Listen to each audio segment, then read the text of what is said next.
Okay, we're going to get started. Well, hello, everyone. Welcome. Thanks so much for joining us tonight. This is Penn Engineering Online's admissions webinar, and we are welcoming you this evening from Philadelphia. But depending on where you are, it could be good morning or it could be good afternoon.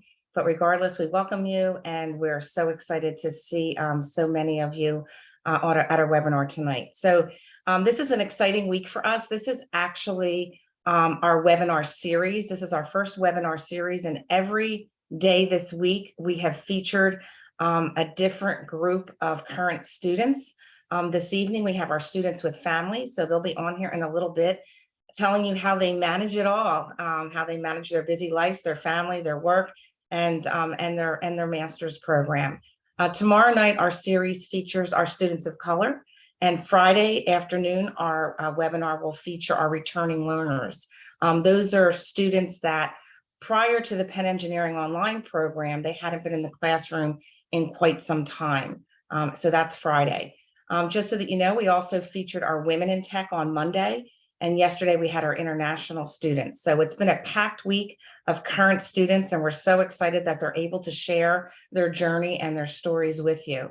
So you're really in for a great treat. So I forgot to introduce myself. My name's Jackie Panto. I'm the admissions recruitment manager. I work with the rest of the admissions team on helping applicants work through the application process. We help them with all information on our programs and answering questions about our programs. And again, helping them through that, that application and all the elements of the application as well. Also with us tonight, we have Adrian Yoder, and Adrian is our student success manager for our MCIT online program.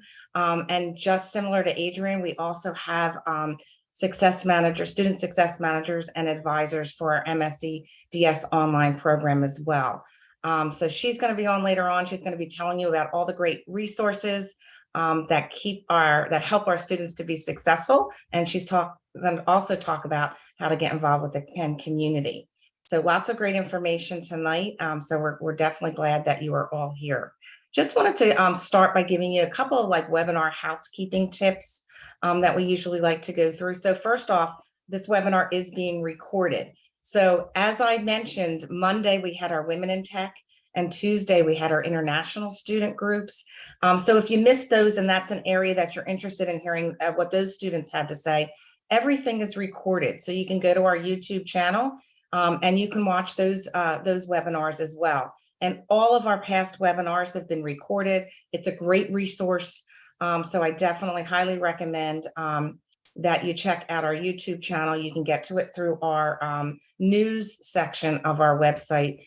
Or if you can't find it, just email us. We'll send you the link as well.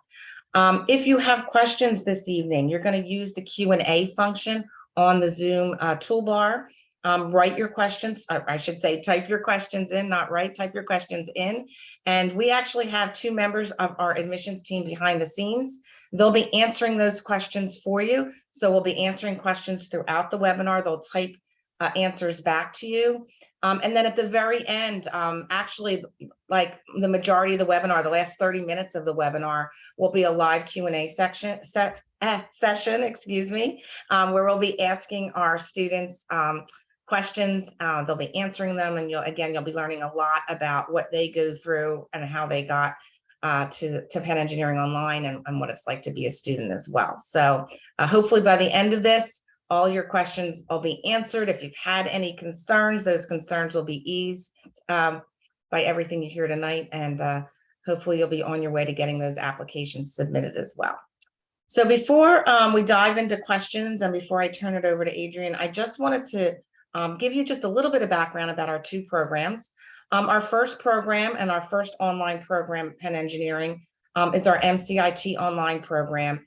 And this is really a very unique and one-of-a-kind program. If you're researching programs like this and you're looking for an online computer science program, ours is very unique in that you do not need any computer science experience for this program. So it's really a program that's tailored to non-computer science majors. And as a matter of fact, if you have too much computer science, this program is really not for you. And maybe our next program is something that you would want to look at. But it really is truly a one-of-a-kind program. because you don't need any computer science major in your undergrad. What you do need to be successful is a quantitative aptitude. So we definitely look for those math courses and those quantitative courses, and anything at all in your past and in your career that shows your quantitative ability. That definitely is important. The MCIT program, even though the online program started in 2019, everything with the online program is really based on the excellence of our on-campus program. Our MCIT on-campus program has been around for over 21 years. So you're really getting the same world-renowned professors teaching in the online program. It's basically the same courses, but we've redesigned them for an online format. And we've redesigned them so that online students can get the most out of these courses. Again, they're flexible, and you kind of design your own schedule based on when you're going to do your work during the week. And you can pick as many courses as you want as a full-time student. So you can take anywhere as a part-time student as from 1 to 2 courses, or you can take 3 to 4 courses. But again, it's the same degree, it's the same diploma. And we really do, we design this program off of the excellence of our on-campus program. Our second program, which is our MSEDS online program, which is our online Masters of Science in Engineering and Data Science program. This is really for folks who have a computer science background and want to take that deep dive into areas such as big data systems and deep learning, and really take that deep dive into data science. So there's 3 criteria that you want to look at to see if you're eligible to apply to this program. So there's 1 of 3 areas that you would need in order to be eligible to apply. The first is that an undergraduate degree in computer science would make you eligible for this program, absolutely. The second would be if you had a minor in computer science, or perhaps you didn't have an official minor in computer science, but you took about 4 of those computer science courses that you see there listed, maybe programming or discrete math, or any 4 computer science courses. That would probably give you enough of that computer science knowledge then to be successful in the data science master's program. There's a third criteria, which there are individuals out there that have a highly quantitative undergraduate degree, such as statistics, math, physics, something along those lines. Plus, they have about 2 years of work experience, 2 years or more, as a software developer. Then yes, you could be eligible for this program, and we would say then to apply for this program. If you feel you don't fall into any of this, and maybe you don't have enough of that computer science, or you don't fall into either any of these categories, then you could start with the MCIT program, and then we offer a dual degree program where you could then at some point apply to this program and matriculate into this program after MCIT online. So we do offer a dual degree program as well.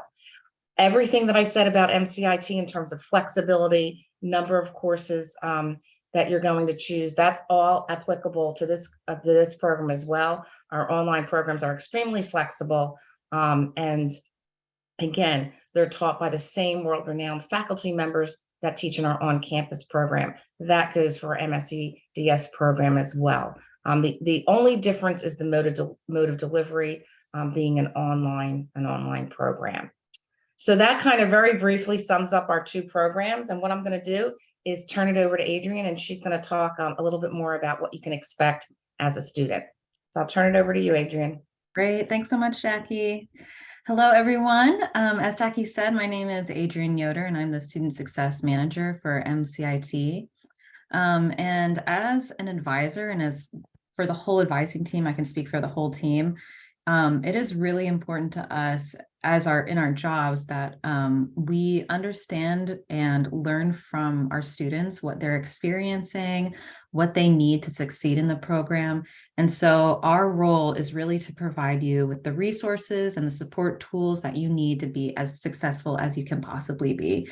And so I'm going to talk to you a little bit about everything that we provide to help students along their MCIT journey. So just to get started, there are a few great resources that our online students can access that are available through the university. So number one, I love to talk about it, the campus cultural centers. These are the centers around Penn campus where if you are from a certain background and you want to connect with other students of the same background, you can.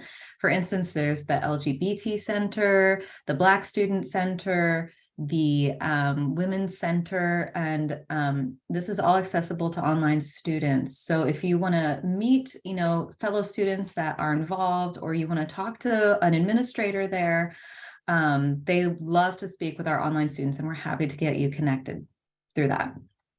Secondly, as an online student, you still have access to all of our Penn Library resources. Even if you are close to campus and you get a full on-campus ID card, you can even take stuff out from the library as well.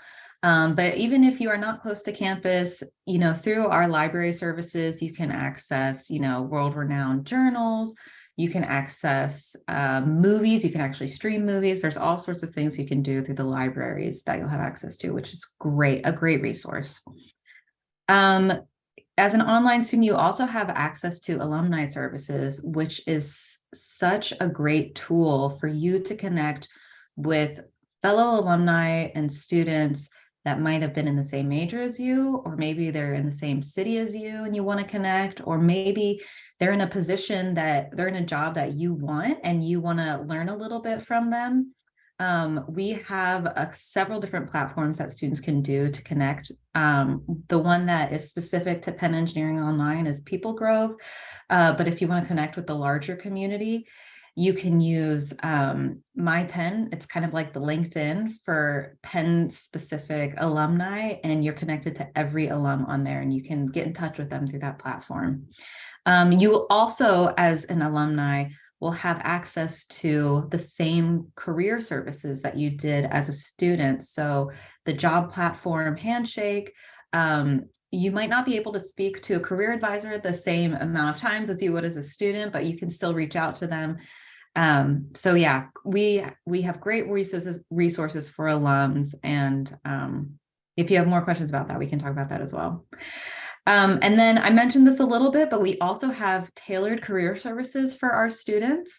So we know as an online student that,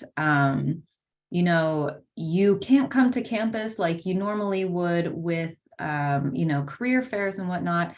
So we actually have an online career fair that you all can participate in. You as a student also have full access to all of the same career platforms that on-campus students have, so Handshake. And also we have a counselor, or we have our assistant director of professional development, Emily Perry, who specifically works with the online students to help them find jobs, look at their resume, help them prep for interviews, and she can meet with you one-on-one to discuss that. Next, as an online student, you do have eligibility for federal financial aid. You need to be taking at least 2 classes to qualify for financial aid, but that is available to you. And there are also scholarship opportunities, and I think you learn more about that process as you apply. And then, of course, I'm going to go into this next in our next slide, but we have a very, very robust online community. And I feel like it's one of my just favorite things about the program as an advisor. The students, we know how isolating it can be as an online student because you're not physically in a classroom with somebody. So we've really taken it upon ourselves to really expand our offerings in terms of what you can do to connect with other students. So let's talk a little bit about that now. So the first thing you can do, one great thing we have, at least for MCIT Online, is MOSA, which is our MCIT Online Student Association. This is a student club that plans events for fellow students, brings in speakers, brings in alumni, conducts surveys to see how students are doing. They also host the Penn Mentor, or the peer mentoring program for our students. So if you want to get involved and you want to give back to the community, even in your first semester there, that's something that you can join. They have committees for everything. Basically, they have a social committee, alumni committee, events committee. And it's a great way just to meet people and, get involved. There is no student club yet for MSEDS, but it's only the first semester that we've offered MSEDS. So that is something we really want to do, I know, in the future. And Tracy Stoidel, who's the advisor for that, is definitely thinking about that already. So that is definitely something we're looking forward to in the future. We also host a myriad of events for students, both online and in person. A lot of the online events we do are meet and greets where you can meet, new students, current students, a lot of networking events where you can meet students with similar interests, or, meet students that are, in positions that you want to be in eventually. And we'll host those throughout the year. Really big events that we host are commencement, which happens every year in May. We invite all of our graduates and their families to come to campus. We also host events throughout homecoming. We actually call it our Fall Fest, where we invite all of our students to come to campus, and we have a whole just weekend of things for you guys to do, for you all to meet. And we hosted our very first one last year, and I think it was awesome. It was great for people to get connected there and meet each other in person for the first time. It was really wonderful. And then we host regular webinars. So you're experiencing this admissions webinar, which we host admissions webinars regularly, but we host actually webinars as well for admitted students once they're in.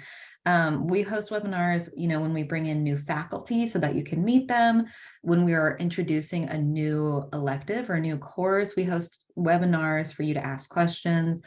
We'll also host town halls. If there are big changes in the program, we host a town hall where our program director can answer your questions. So there's a lot of events where you can get connected to other people. There's also social events. If you just want to play games, with fellow students, or you want to have a coffee chat, we do that as well. And then lastly, and I would say definitely one of our most important things that we offer in the program, is we actually have a Slack workspace that students can connect and talk to each other in real time.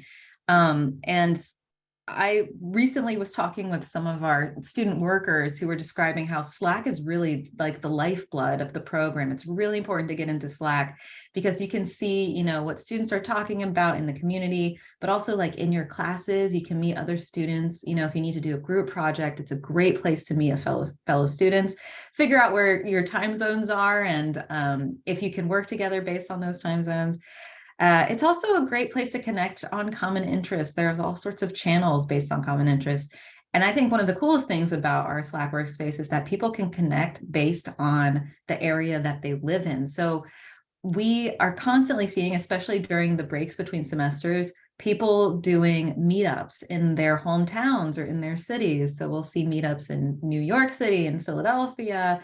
I met a bunch of students in Salt Lake City when I was traveling out there once. So it's a great place to meet and connect with other students. And then, of course, we have a LinkedIn group where current students and alumni and incoming students can all be in there and,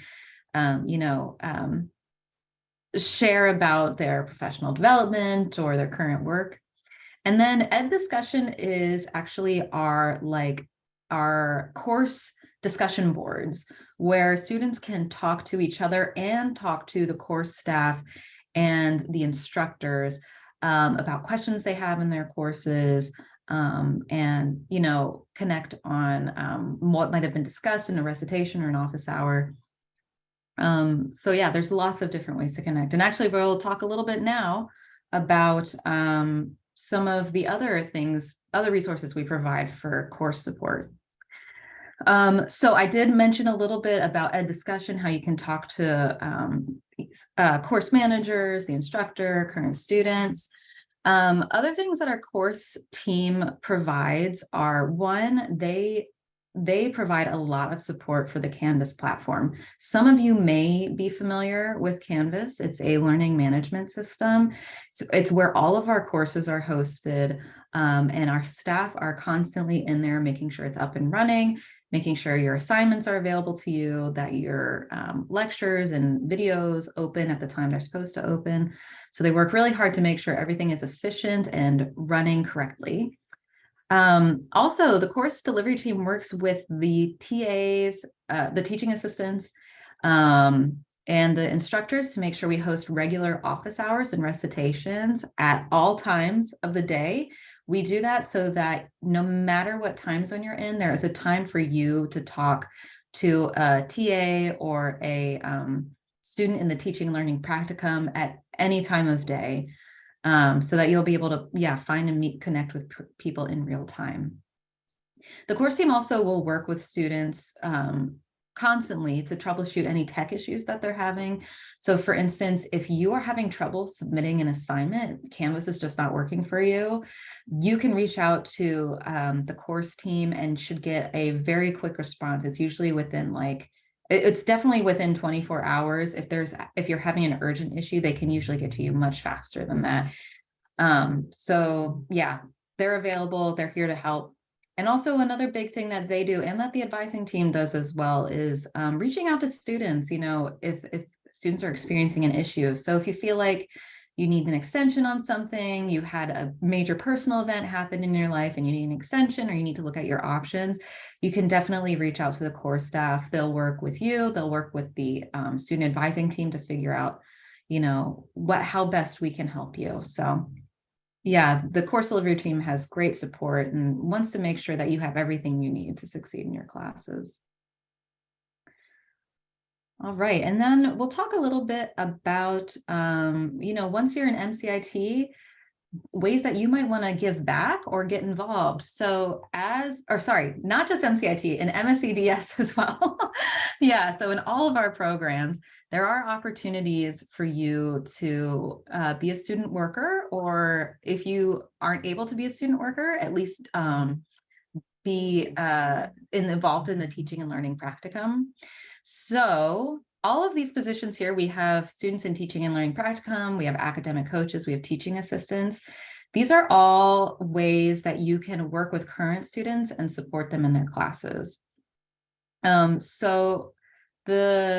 I'll go through each of them a little bit. So the teaching and learning practicum is a program for students who want to not just TA, but also learn a little bit of the pedagogy behind teaching and doing, supporting the instructor. And maybe these are people who want to be instructors one day themselves. There's some coursework associated with it. You'll watch a few lectures and you will, learn everything you need to do for being a TA. And it's a great opportunity for you if you want to work directly with an instructor and you want to work directly with students and supporting them in their classes. So as a student doing teaching and learning practicum or a student who is a TA, you'll host office hours, you'll host recitations, you'll advise students on their homework or upcoming exams. You hold regular office hours, you mentor groups. So really, those are really great positions if you want to be involved directly in a course. Our academic coach position is a little bit different. It's sort of unique. Academic coaches are current students who are support incoming students to the program. So the first semester can always be a big transition. There are some challenges that come along with it. It might be your first time taking online courses. It might be your first time in like 10 years taking a class. So there can always be a bit of an adjustment.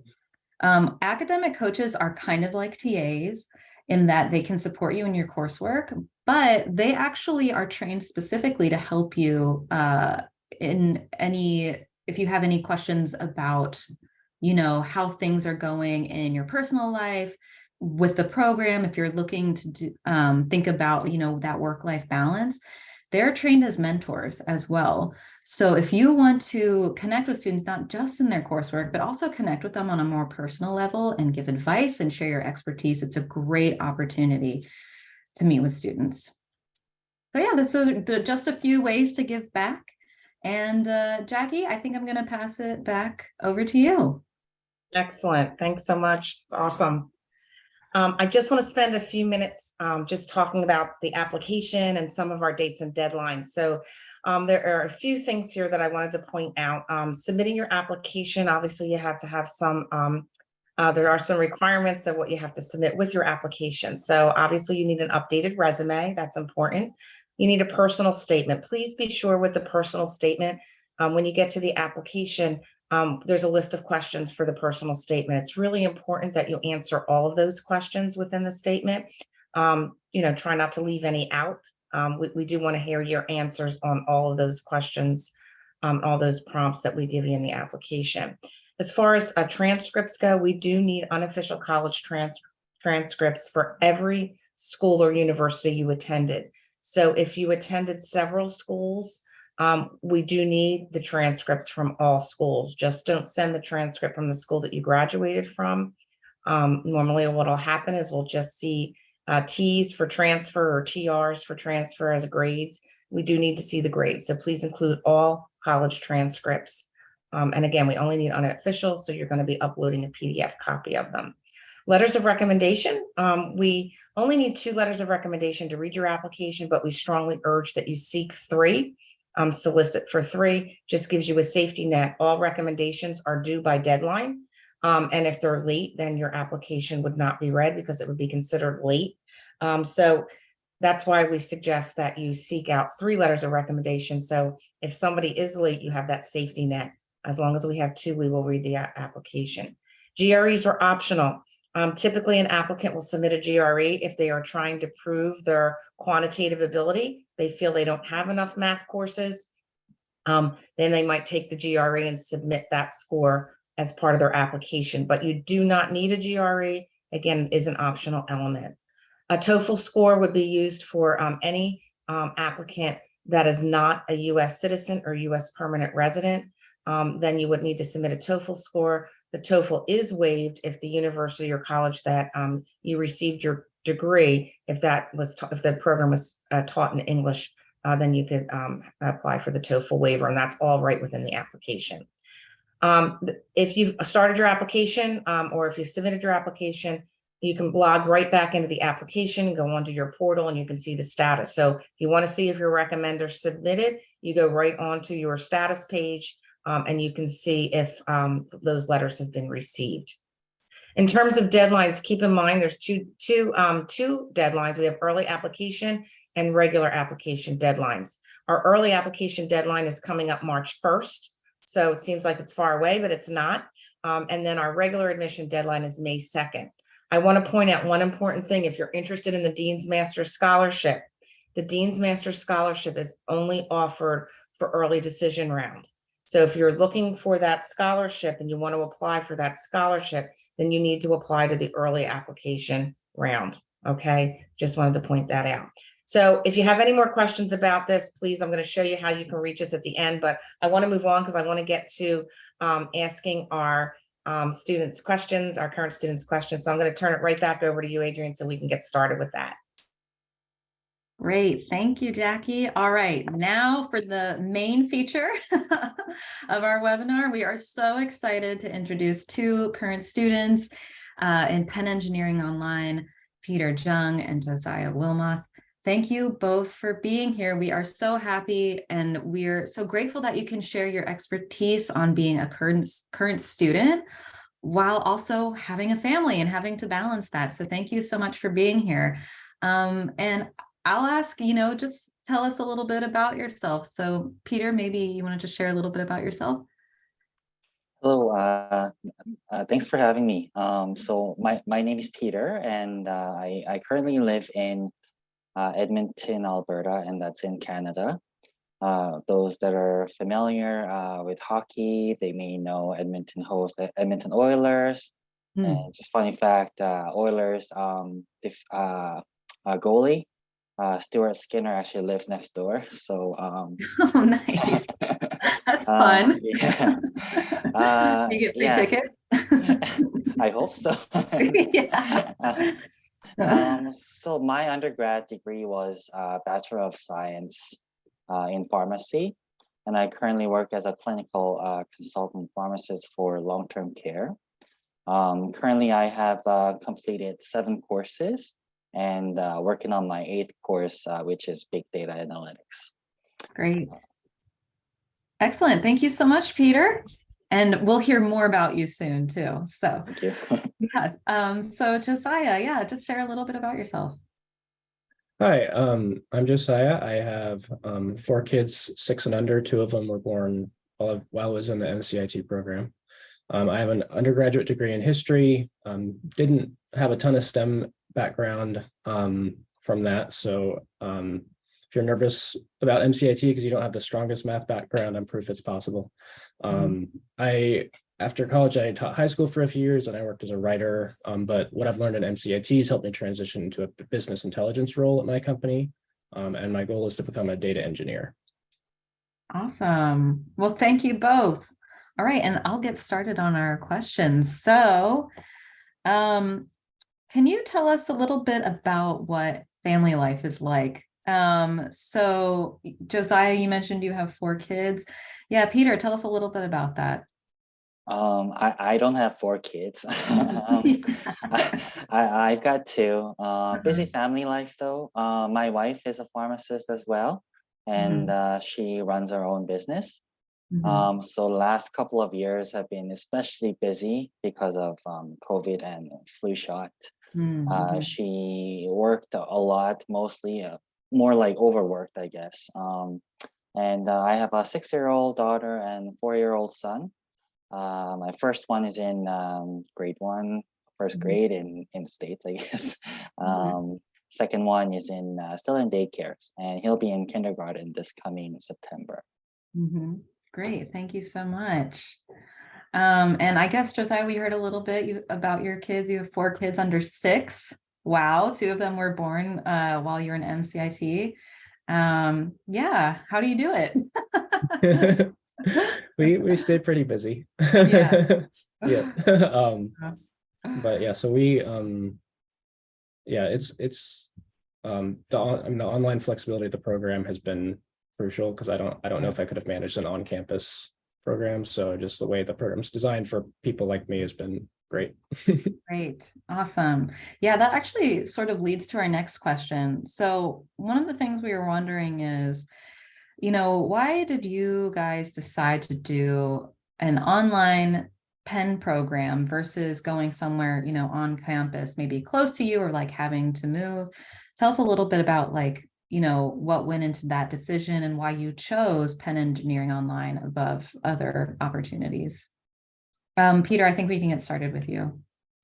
Okay, so for me, I didn't really much have an option to do on-campus program because of the family commitment and settled life with my family. I considered many other online courses, online degrees, but I specifically chose MCIT first because it was specifically designed for students without a CS background.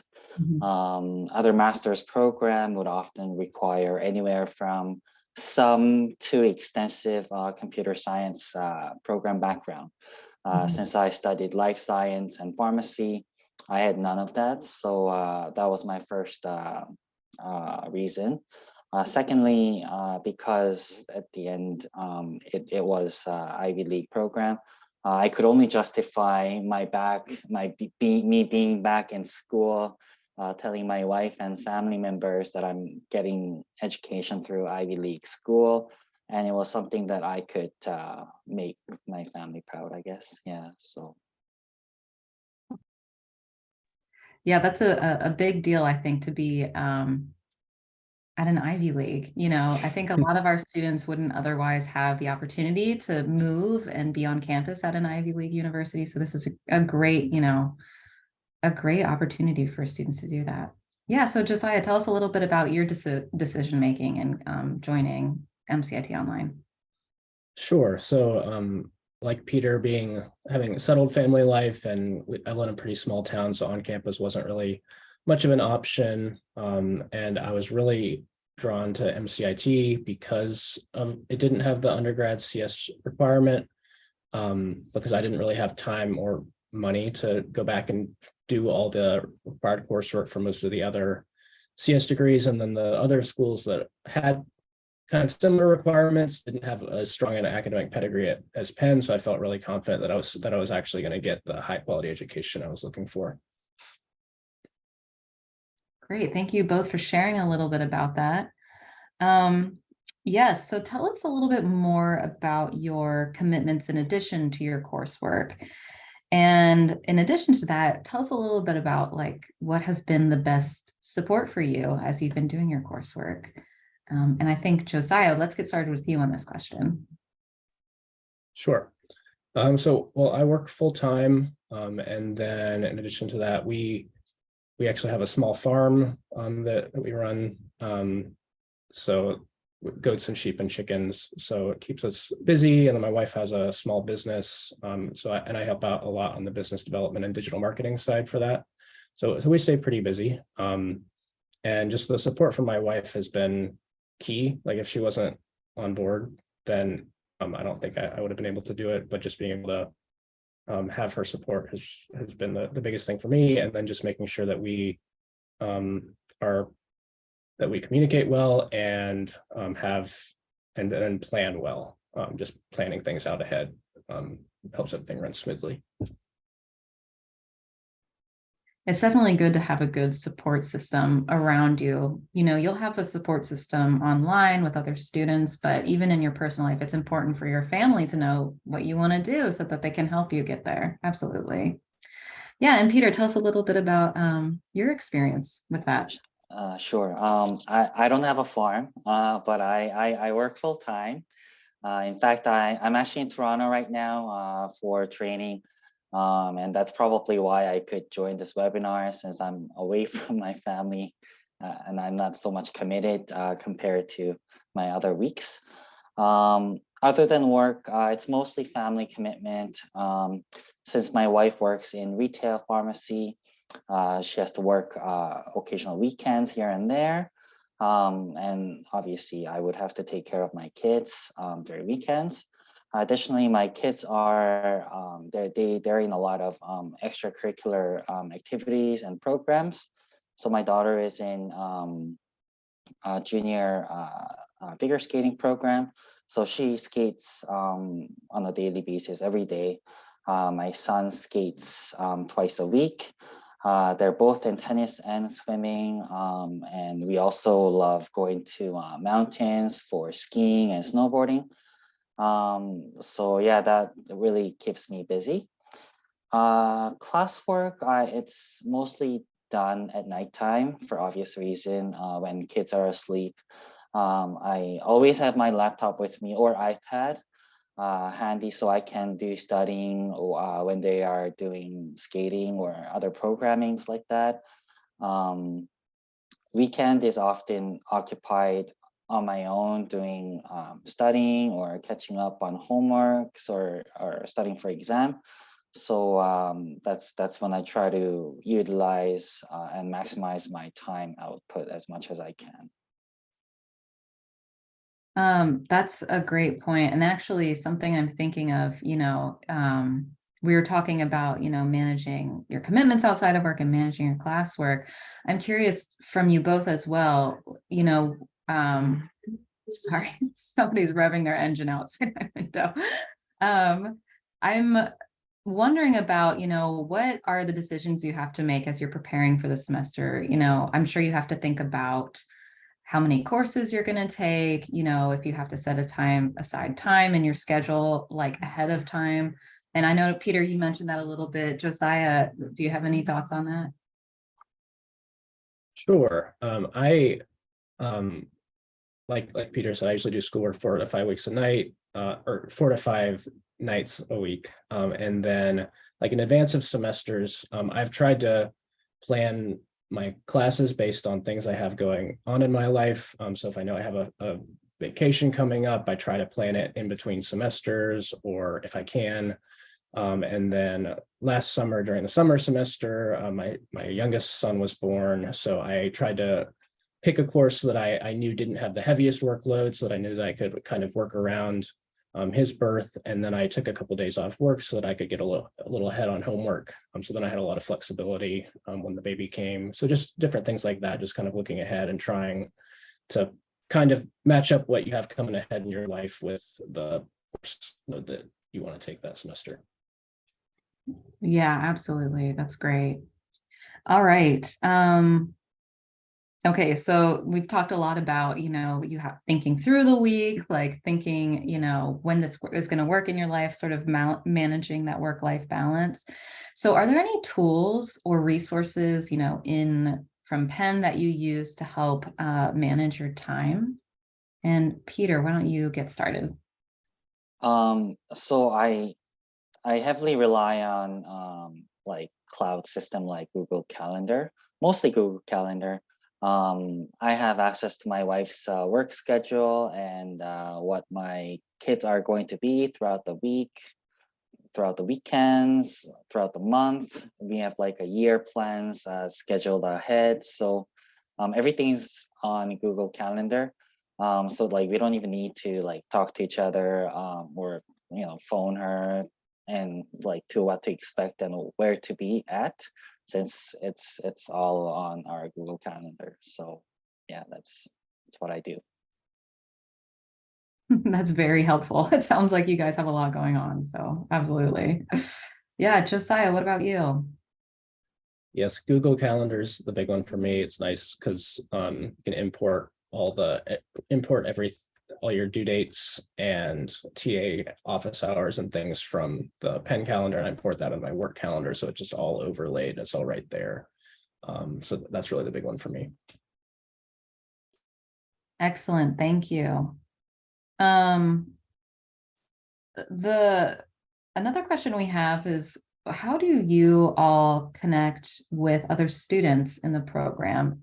And maybe not just students in the program, but other people in the Penn Engineering community. This can be like TAs or faculty. And how have you made those connections? And Josiah, why don't you go first?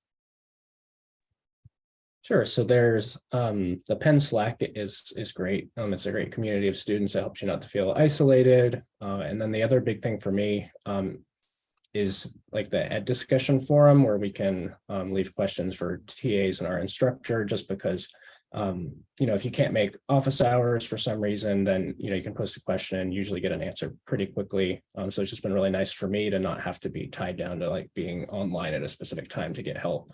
I can kind of do it at my schedule.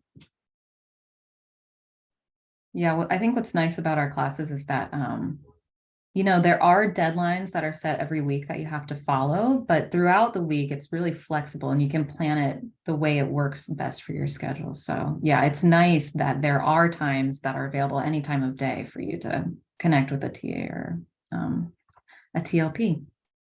Yeah, so Peter, tell us a little bit about, you're connecting with people in the community. Yeah, so like Josiah had mentioned, Slack community definitely is the most active and the vital channel for our community within this program, as it involves both casual and academic advice or conversation. And usually, yeah, the ed platform is also great in terms of you can just leave your question before you go to sleep, and the next day, after you wake up, you can just check the answer, and usually your question gets answered by then. Or like if you're busy, you can just post a question before you go to work, and during lunchtime, you can just see your question being answered. So that really helps with planning with your schedules and doing your homework, because you don't want to get like stuck on like a lines of code for like 4 or 5 hours. That's not fun. So and there are lots of people that will help you figure that out. We all know the frustration of banging your head against the wall trying to figure that out. Absolutely. All right, so my final question, I love asking this question. What is the best advice that you have for students who have a busy lifestyle and want to join Penn Engineering Online? And Peter, why don't you go first? best thing for me to say, I guess, is to have a clear, transparent conversation with the entire family, even with your kids, with including your kids, in-laws, even your parents. Plan things ahead, and planning things out together with your family members is really important. This is my 3rd year into this program, and my kids seems to be more accepting and they're receptive. If I tell them ahead that I won't be available to play with them, they just become more understanding. And so is my wife. If I tell her something that I will be doing, or if I'm committed that I won't be able to do anything in terms of family commitment, she's more understanding. If there is any help, like from your parents or from your in-laws, get all the help if you can, because that every minute counts really for your life. So I mean, get the help.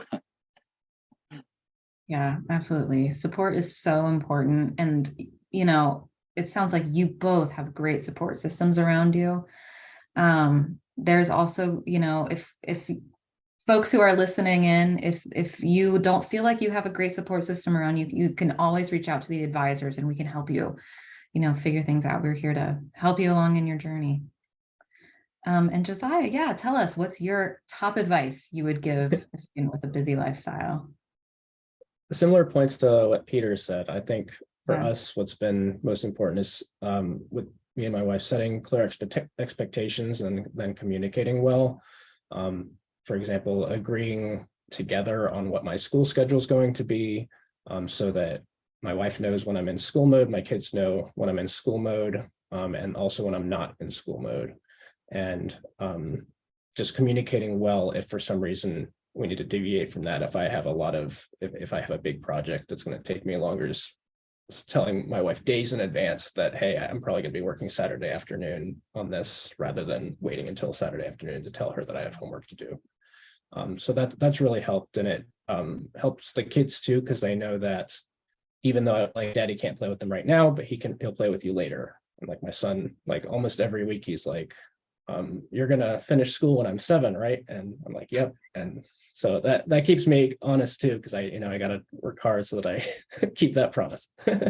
He's keeping you accountable. Well, Josiah, Peter, thank you both so much. This has given me a lot of great insight into your lives and what our students should be thinking about. We're so appreciative that you took the time out to share your experience with prospective students today. Thanks for having me. Yeah, thank you. Absolutely.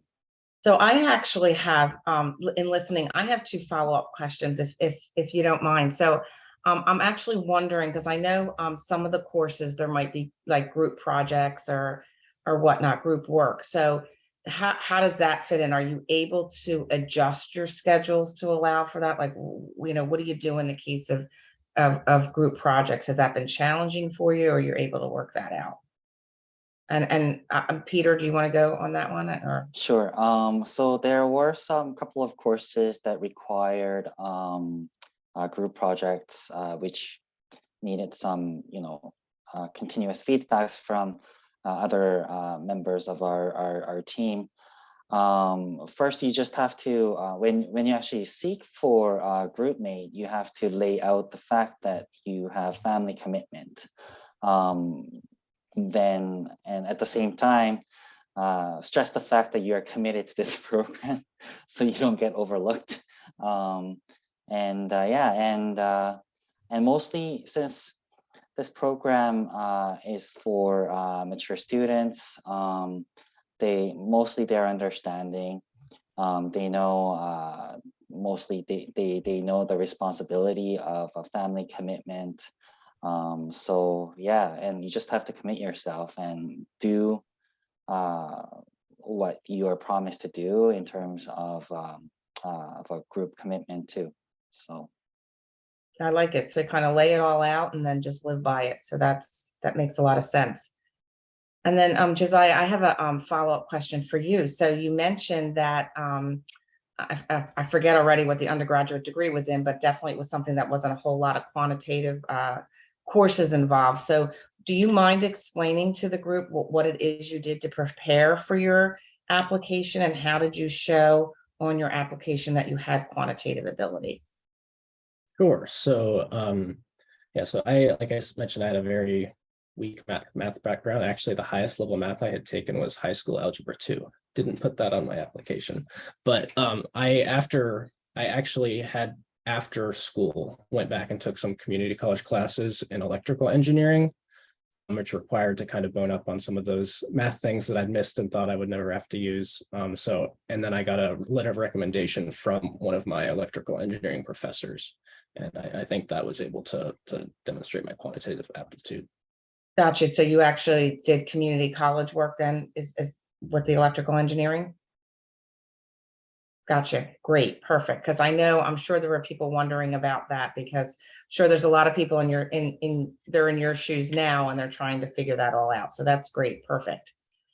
Excellent. You guys, again, I agree with Adrian. I always learn so much from these webinars, and as much as we tell applicants, about different things, when it comes from the students, our experts, it's so much better. And you really have given a lot of insight here. So we appreciate it. I just wanted to wrap things up by just going over a few things that you can do. We've provided a ton of information. I'm sure we've answered a lot of your questions. But if you leave us today and all of a sudden you think of a million other questions that you want to ask, what's the best place to start and what's your next step? So I would definitely check out our FAQ database. Go to our website. You can type a question in the search bar. We have tons of questions and answers in our FAQ database. So I would definitely start there. Certainly email us. You can email us any question at all, a list of questions. Email us. We get back to all emails usually within 24 hours. So absolutely, that's a great way to reach us. We also have private office appointments, admission office appointments. We actually have advising appointments every day of the week now on our admissions team. So you can reach myself or anybody else on the admission team through an appointment. Go onto our website, go under events at the top of our website, look for events, go down to office hours, and you can book your office hours right there through the website. While you're on the events page, you can look for other events that we're offering this month. Like I mentioned, we have 2 more webinars this week. We have our students of color that'll be speaking tomorrow, and we have our returning learners that'll be speaking on Friday. But we also have lots of coffee chats in the month of February. Those are very informal, kind of like group office hours where lots of applicants are on the coffee chat and they're asking their questions. So sometimes you may not think of a certain question, and you sit in that coffee chat and you're like, wow, I should have thought of that. That's a great question. So that's a great way of kind of learning about our programs and the application process. So that's all on our events page. We also have another great webinar coming up. I forget the exact date, but it'll be on that events page. One of our professors, it's actually the professor that teaches the first course in the MCIT online program. I believe it's that course, but he will be on talking about the MCIT program and his course. And I think it's February 16th, if I'm not mistaken, but again, that'll be on our events page. And then last but not least, we do have, if you have only signed up for this event tonight and you actually haven't formally requested information through our mailing list, that's a great way to find out information. We give you a lot of information about dates and deadlines and scholarship and all that good stuff. So you may want to formally request information by signing up for our mailing list. And again, that's just a great way to stay in touch and make sure we're giving you all of the important information as you go through the process. So you guys, this was great. Peter, Josiah, thank you so much. Adrian, you were great. Everybody had such insightful information, and it was a lot of fun. So, and our audience out there, thanks for joining us. We appreciate it. And hopefully we're going to see you again soon. So thanks so much. Bye-bye, everyone.